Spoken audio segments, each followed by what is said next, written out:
Bienvenue à tous. As-tu déjà senti que plus tu essaies de te rapprocher de Dieu, plus le monde autour de toi semble résister avec force? As-tu déjà senti que lorsque tu prends la résolution sincère de prier, d'être meilleur, d'aimer plus profondément, que des forces invisibles semblent conspirer pour te décourager, pour t'effrayer ou pour te faire sentir totalement seul? Nous regardons souvent la vie des saints en les imaginant baignés dans une lumière dorée perpétuelle, marchant sur un chemin de paix et de sérénité. Mais aujourd'hui, nous allons lever le voile sur l'un des chapitres les plus terrifiants, mais finalement pleins d'espoir, de la vie de Saint Padre Pio. Nous allons voyager dans les nuits obscures de Pietrelcina, dans les hivers froids de 1912 et 1913, pour être témoins d'une bataille qui n'était pas métaphorique, mais physique. Nous allons explorer cette question. Jusqu'où l'ennemi ira-t-il pour empêcher une âme d'atteindre Dieu? Et plus important encore, comment Dieu transforme-t-il même la souffrance la plus brutale en un triomphe de l'amour? Avant d'entrer dans cette histoire sacrée et intense, prenons un moment pour créer un sanctuaire ici même parmi nous. Si tu portes un fardeau aujourd'hui, une peur ou une prière qui semble trop lourde à porter seule, s'il te plaît, écris-le dans les commentaires ci-dessous. Si les mots te manquent, écris simplement « Amen ». Et je te demande, comme acte de charité, de faire défiler et de trouver le nom d'un autre, en répondant par « Que Dieu te bénisse » ou « Je suis avec toi ». De cette façon, nous nous assurons que personne ici ne traverse la vallée seul. Pour comprendre les événements déchirants que nous allons décrire, nous devons d'abord comprendre le champ de bataille. Nous sommes en 1912. Padre Pio n'est pas encore le célèbre frère âgé à la barbe blanche et aux stigmates visibles sur ses mains. Il est jeune, au milieu de la vingtaine, et il est incroyablement fragile. Il est un mystère pour ses médecins et une source d'inquiétude pour ses supérieurs. Une maladie mystérieuse, caractérisée par de fortes fièvres et une incapacité à digérer la nourriture, l'a forcé à quitter le monastère pour retourner dans sa maison familiale à Pietrelcina. Pour l'observateur extérieur, il ressemble à un homme brisé, un frère raté, trop malade pour vivre la vie communautaire, isolé dans une petite chambre d'une ville rurale italienne. Mais dans le royaume spirituel, quelque chose de tout à fait différent se produisait. Ce jeune prêtre n'était pas brisé, il était en train d'être forgé. Il brûlait d'un amour pour Dieu si intense qu'il devenait un phare, une lumière aveuglante qui terrifiait le royaume des ténèbres. Et parce que l'ennemi, le diable, ne pouvait pas tenter ce jeune prêtre avec les vices habituels, par l'orgueil, par l'avidité, par la luxure, il a décidé de changer de tactique. S'il ne pouvait pas séduire l'âme de Padre Pio, il tenterait de briser son corps. Les récits que nous avons de cette période proviennent directement des lettres que Padre Pio a écrites à ses directeurs spirituels, plus précisément le père Agostino. Ces lettres ne sont pas de vagues réflexions théologiques.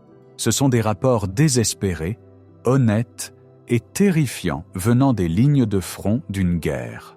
Dans ces lettres, Padre Pio décrit ces nuits non pas comme des temps de repos, mais comme des temps de siège. Il parle des barbes bleues, des ogres, des créatures immondes qui émergeaient au coucher du soleil. Padre Pio écrit que la guerre portait principalement sur l'obéissance et la communication. Le diable savait que si Padre Pio restait connecté à son directeur spirituel, s'il continuait à recevoir des conseils et à agir dans l'obéissance, il deviendrait une arme de salut massif. Ainsi, les attaques étaient presque toujours déclenchées par l'arrivée d'une lettre du père Agostino ou par la tentative de Pio de répondre. Imagine la scène. C'est le cœur de l'hiver, dans les montagnes d'Italie. Les murs de pierre de la chambre sont glaciales. Le vent hurle dehors, faisant cliqueter les volets. Le jeune Padre Pio est seul, peut-être agenouillé près de son lit ou assis à son petit bureau, essayant d'écrire une lettre à son supérieur, essayant de décrire les mouvements de la grâce dans son âme. Soudain, l'atmosphère de la pièce change. L'air devient lourd, suffocant. Le silence est brisé non pas par le vent, mais par une présence qui irradie une pure malice. Padre Pio les décrivait comme des tigres affamés. Il disait qu'ils apparaissaient sous des formes hideuses, parfois comme des bêtes sauvages, parfois comme des figures humaines, terrifiantes. Leur but était unique, le terrifier pour le soumettre. Ils exigeaient qu'il arrête d'écrire. Ils exigeaient qu'il se détourne du chemin de la stricte obéissance. Ils ont essayé de négocier avec lui. Ils lui ont dit que s'il agissait simplement sans mépris pour les autres, s'il adoucissait simplement sa résolution contre le péché, ils le laisseraient tranquille. Ils lui offrirent la paix, mais c'était la fausse paix du compromis. Quand Padre Pio refusait, quand il serrait son chapelet ou faisait le signe de croix, la terreur psychologique se transformait en violence physique. C'est la partie de l'histoire qui est la plus difficile à entendre, mais essentielle à comprendre.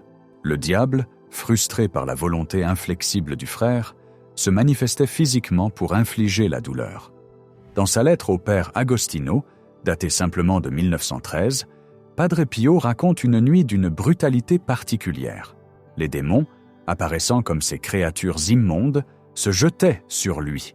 Ils ne faisaient pas que le frapper. Ils cherchaient à l'humilier. Ils lui arrachaient sa chemise de nuit, le laissant nu dans l'air glacial de la chambre.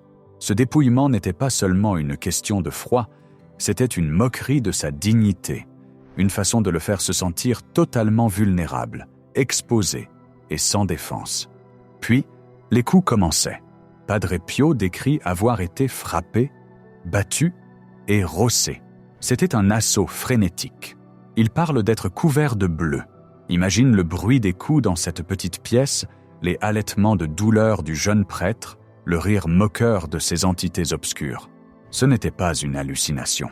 Le lendemain matin, sa famille ou ses confrères voyaient les marques physiques, les ecchymoses profondes, les zébrures, l'épuisement dans ses yeux. Il était agressé par un ennemi qu'il pouvait voir, mais que personne d'autre ne pouvait combattre pour lui. La violence était sauvage. Il les comparait à Barbe-Bleue, une référence au monstre du conte populaire Barbe Bleue, soulignant leur intention cruelle et meurtrière. Il voulait le tuer, ou du moins, il voulait lui faire souhaiter la mort. Il voulait qu'il désespère. Il voulait qu'il croie que Dieu l'avait abandonné au loup. Et le détail peut-être le plus déchirant est ce qui se passait après la fin de l'assaut. Les démons, ayant déversé leur rage, disparaissaient aussi vite qu'ils étaient arrivés, et ils laissaient Padre Pio là, sur le sol. Il écrit qu'il restait nu et paralysé. Le traumatisme physique était si grave qu'il ne pouvait physiquement pas bouger. Il gisait là, sur le sol de pierre froide, au cœur de l'hiver, incapable d'attraper une couverture, incapable d'appeler à l'aide. Essaie de te placer dans ce moment. L'adrénaline de l'attaque s'estompe, remplacée par une douleur lancinante dans chaque membre. Le froid s'infiltre dans tes os. La pièce est plongée dans le noir complet. Tu es nu, humilié et seul. Le silence revient, mais maintenant c'est le silence des lendemains. C'est le moment où la foi est vraiment mise à l'épreuve. Il est facile de croire en Dieu quand le soleil brille et que les prières sont douces, mais croire en Dieu quand tu es couché, meurtri sur le sol, tremblant, avec le goût du sang dans la bouche, te demandant pourquoi les anges ne sont pas intervenus, cela demande une foi surnaturelle. Padre Pio restait là, parfois pendant des heures. Il était incapable de retourner dans son lit.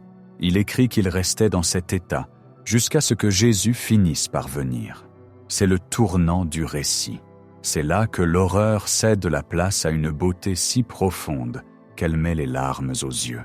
Après la tempête, après la violence, le jeune prêtre ne maudissait pas Dieu. Il attendait. Et au plus profond de cette souffrance, le Seigneur apparaissait. Padre Pio décrit ses visites avec une simplicité qui brise le cœur. Il ne décrit pas Jésus venant comme un puissant guerrier pour chasser les démons, car les démons étaient déjà partis. Il décrit Jésus venant comme un consolateur.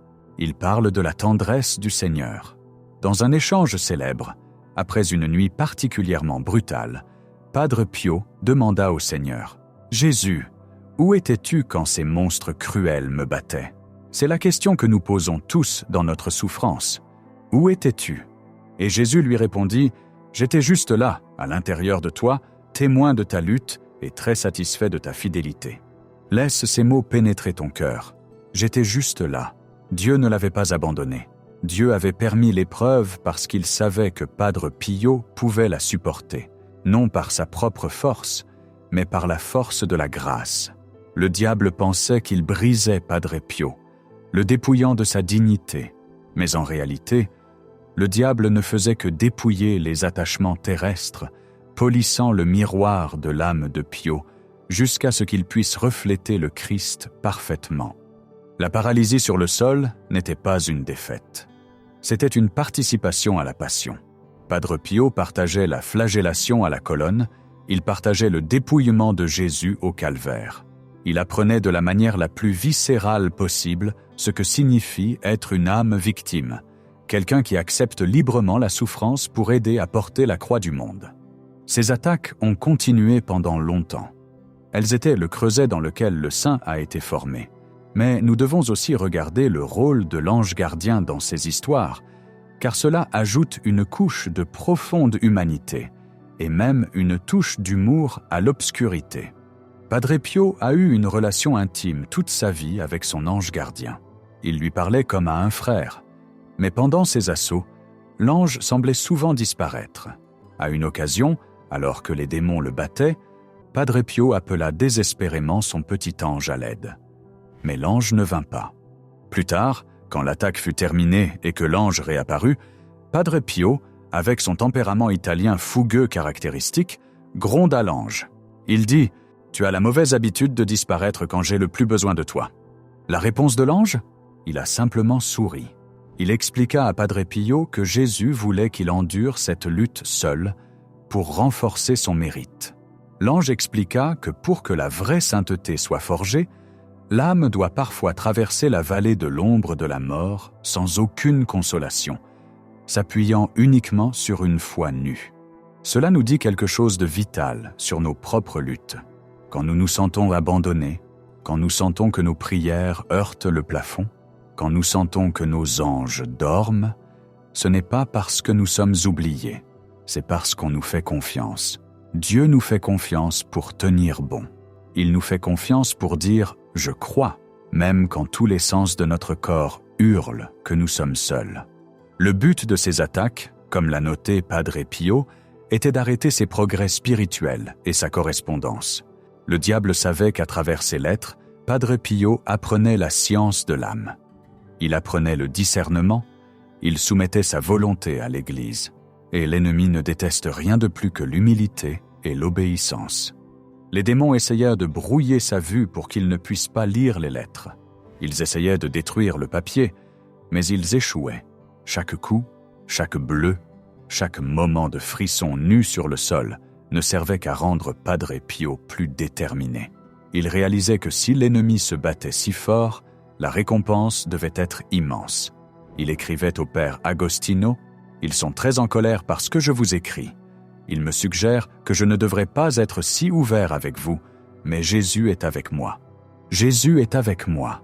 C'est l'encre. » Nous devons aussi réfléchir au symbolisme du dépouillement. Dans la vie spirituelle, il existe un concept connu sous le nom de kénose, un vidage de soi. Nous sommes souvent pleins de nous-mêmes, de notre confort, de notre réputation, de notre sécurité physique, de notre ego. Pour que Dieu nous remplisse, nous devons être vidés. Habituellement, cela se produit lentement à travers les petites épreuves de la vie.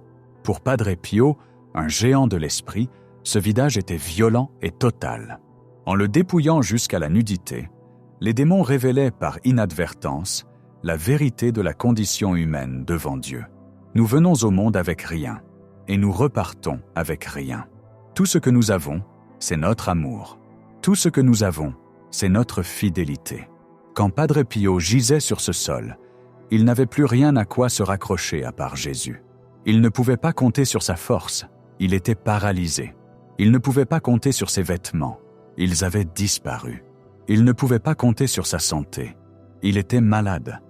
Il était réduit à l'essentiel absolu, une âme aimant son Créateur. Et dans cet espace de pauvreté totale, les richesses du ciel étaient déversées. C'est dans ces nuits obscures que Padre Pio a développé la capacité de souffrir pour les autres.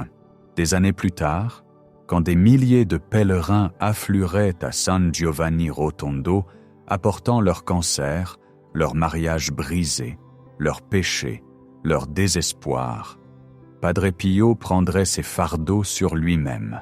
Il pouvait le faire parce qu'il avait déjà touché le fond. Il avait déjà affronté les tigres affamés et survécu. Il savait que l'aboiement du diable était fort, mais que la morsure du Christ était finale. Il savait que la douleur de la nuit cède toujours la place à la joie du matin. Nous regardons ces histoires et nous pourrions ressentir de la peur. Il est effrayant de penser qu'un tel mal existe et peut se manifester physiquement. Mais si nous nous arrêtons à la peur, nous manquons l'essentiel. Le but de cette histoire n'est pas la puissance du diable, c'est l'impuissance du diable face à une âme unie à Dieu.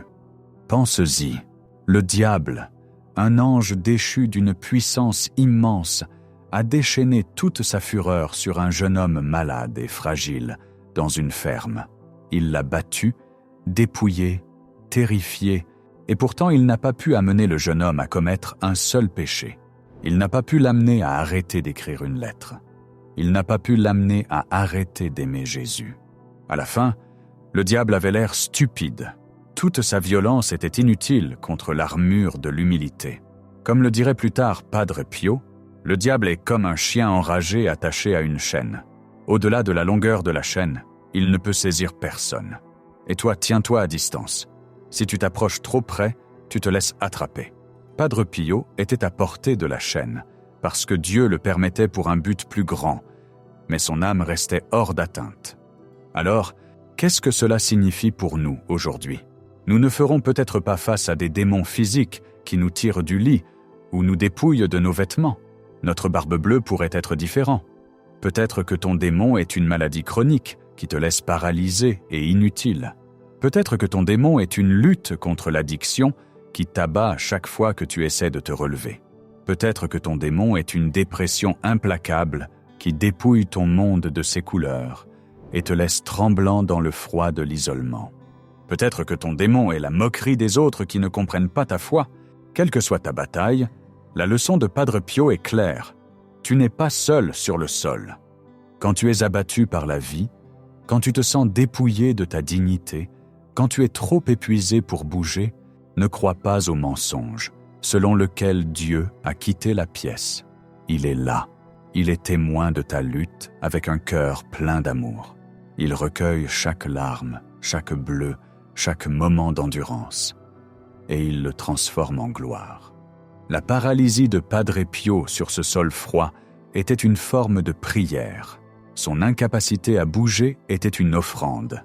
Quand tu ne peux pas prier avec des mots, quand tu ne peux rien faire pour Dieu, être simplement là, tenir bon, endurer avec patience, c'est une prière qui ébranle les fondations de l'enfer. De plus, cette histoire nous enseigne le pouvoir de l'obéissance et de la direction spirituelle. Le diable attaquait quand Pio écrivait à son directeur. Cela nous dit que nous ne devrions pas nous isoler dans notre foi. Nous avons besoin de communauté, nous avons besoin de conseils, nous avons besoin de l'Église. L'ennemi veut couper les lignes d'approvisionnement. Il veut que nous pensions que nous pouvons nous débrouiller seuls.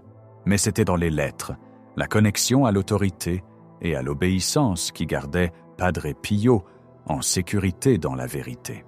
Et enfin, souviens-toi de la tendresse de Jésus. Le même Dieu qui permet la tempête fournit l'abri. Après la nuit de terreur, Jésus est venu. Il vient toujours. Il ne viendra peut-être pas selon notre calendrier. Il ne viendra peut-être pas de la manière que nous attendons, mais il ne laissera jamais ses fidèles dans les ténèbres pour toujours.